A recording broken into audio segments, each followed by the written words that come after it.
नमस्कार. VAJ academy YouTube चॅनलवर आपलं सहर्ष स्वागत आहे.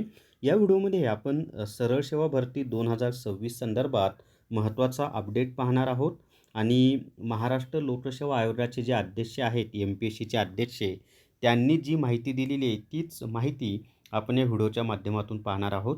आणि याच्यामध्ये आपण सर्व परीक्षा ह्या सरळ सेवेच्या ज्या परीक्षा आहेत, साधारणपणे 81 संवर्ग आहेत आणि त्या 81 संवर्गामधून 50,000 जागांच्या जाहिराती प्रसिद्ध होणार आहेत. साधारणपणे मे महिन्यामध्ये जी-आर आला होता. त्यामध्ये महाराष्ट्रातील सगळ्या ज्या नोकऱ्या आहेत त्याचे 250 संवर्ग तयार केलेले आहेत. तर त्या 250 संवर्गापैकी 81 संवर्गाच्या जाहिराती आगामी 3 महिन्यात येणार आहेत आणि एकूण 50,000 जागा 50 ते 60,000 जागा भरणार असं MPSCच्या अध्यक्षांनी काल पत्रकार परिषदेमध्ये बोलताना सांगितलेलं आहे. आणि विशेष म्हणजे या सगळ्या परीक्षा ऑनलाईन होणार आहेत. तर ती सगळी माहिती आपण या व्हिडिओमध्ये पाहणार आहोत. व्हिडिओ शेवटपर्यंत पहा. या व्हिडिओला सर्वांनी लाईक करा, शेअर करा आणि VAJ अकॅडमी जे आपलं यूट्यूब चॅनल आहे ते सबस्क्राईब करा. जर तुम्हाला या MPSC मार्फत घेतल्या जाणाऱ्या सगळ्या परीक्षांसाठी एकच रेकॉर्डेड व्हिडिओ कोर्स घ्यायचा असेल तर प्ले स्टोअरवरून विठ्ठल जोशी ॲप डाउनलोड करा आणि पूर्वपरीक्षा रेकॉर्डेड व्हिडिओ कोर्स विकत घ्या. या आगामी सगळ्या परीक्षांसाठी हा कोर्स उपयुक्त आहे. फी फक्त 8,000 प्लस GST आहे. इतिहास, भूगोल, राज्यघटना, अर्थव्यवस्था, विज्ञान, गणित, बुद्धिमत्ता यांचे रेकॉर्डेड व्हिडिओ दिलेले आहेत. चालू घडामोडीच्या PDF आहेत आणि या बाकी विषयांच्या सुद्धा PDF आहेत. तर डेफिनेटली तुम्हाला त्याचा फायदा होणार आहे. तर या ठिकाणी पहा, जो महत्त्वाचा मुद्दा आहे तो मी सांगतो आणि त्याच्यानंतर इतरही काय माहिती ती पाहूयात आपण. तर आयोगामार्फत दिनांक 1 डिसेंबर 2022 पासून आत्तापर्यंत 138 संवर्गाच्या सरळ सेवा व विभागीय परीक्षा CBTद्वारे यशस्वीरित्या घेण्यात आल्या आहेत. CBT म्हणजेच कॉम्प्युटर बेस्ड टेस्ट. तसेच पुढील 3 महिन्यात आणखी 81 संवर्गाच्या परीक्षा CBT पद्धतीने आयोजित करण्यात येणार आहेत. त्यामुळे आयोगास या प्रणालीचा पुरेसा अनुभव उपलब्ध आहे. महाराष्ट्र गट सेवा इथं 81 संवर्गाच्या परीक्षा, या 81 संवर्गामधून 50 ते 60,000 जागांसाठी जाहिरात येणार आहे. महाराष्ट्र गट सेवा संयुक्त पूर्व परीक्षा ही चाळणी परीक्षा असून विविध सत्रांमध्ये CBTद्वारे घेण्यात येणार असली तरी मुख्य परीक्षा मात्र एकाच सत्रामध्ये घेण्यात येणार आहे.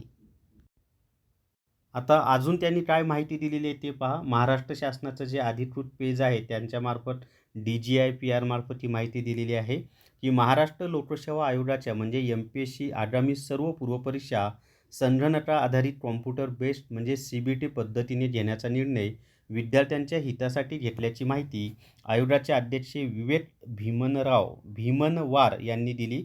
महाराष्ट्र लोकसेवा आयोगाच्या कार्यालयामध्ये त्यांनी या संदर्भात प्रसारमाध्यमांशी संवाद साधला. CBT पद्धतीमुळे परीक्षा प्रक्रिया अधिक पारदर्शक, जलद आणि कालबद्ध होईल. तसेच भरती प्रक्रियेतील विलंब मोठ्या प्रमाणामध्ये कमी होऊन उमेदवारांना दिलासा मिळेल असा विश्वास त्यांनी यावेळी व्यक्त केला. यावेळी महाराष्ट्र लोकसेवा आयोगाचे सचिव, आता कोण उपस्थित होतं हे आपल्यासाठी महत्त्वाचं नाही. त्याच्या पुढे पहा की परीक्षातील विलंब कमी करून भरती प्रक्रिया वेळेत पूर्ण करण्यासाठी आयोगाकडून व्यापक सुधारणा सुरू करण्यात आलेल्या आहेत.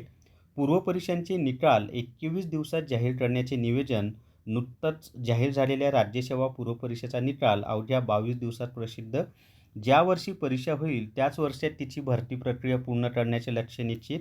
मुलाखत असलेल्या पदांची निवड प्रक्रिया 9 ते 18 महिन्यात, तर केवळ लेखी परीक्षा असलेल्या पदांची प्रक्रिया 6 ते 7 महिन्यात पूर्ण होईल. म्हणजे आपलं जे तलाठी आहे, नगर परिषद आहे, सार्वजनिक आरोग्य विभाग आहे आणि इतरही काही सरळ सेवेची जे भरती आहेत त्या 6 ते 7 महिन्यामध्ये पूर्ण केल्या जाणार आहेत. त्याच्या पुढे काय म्हटले ते पहा.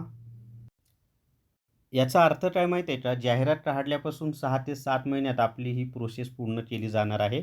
त्याच्यानंतर CBT पद्धतीचा निर्णय केवळ पूर्वपरीक्षांसाठी लागू. आता हे सरळ सेवेचे जे आपल्या भरत्या होणार आहेत त्याची एकच परीक्षा ते घेतील असा माझा अंदाज आहे. हे आपल्या आधीपासून ज्या MPSC मार्फत परीक्षा व्हायच्या त्या पूर्व आणि मुख्य होतील आणि ह्या ज्या आपल्या सरळ सेवेच्या 50-60,000 जागांसाठी जाहिरात येणार आहे त्या परीक्षांची एकच परीक्षा होईल असा माझा स्वतःचा अंदाज आहे. त्या संदर्भात मी व्हिडिओ पण टाकला तलाठीची माहिती देताना, तर त्यामध्ये माहिती व्यवस्थित सांगितलेली आहे. CBT पद्धतीचा निर्णय केवळ पूर्वपरीक्षांसाठी लागू. राज्यसेवा DRT-ब किंवा DRT-च्या मुख्य परीक्षांच्या स्वरूपात यंदा कोणताही बदल नाही.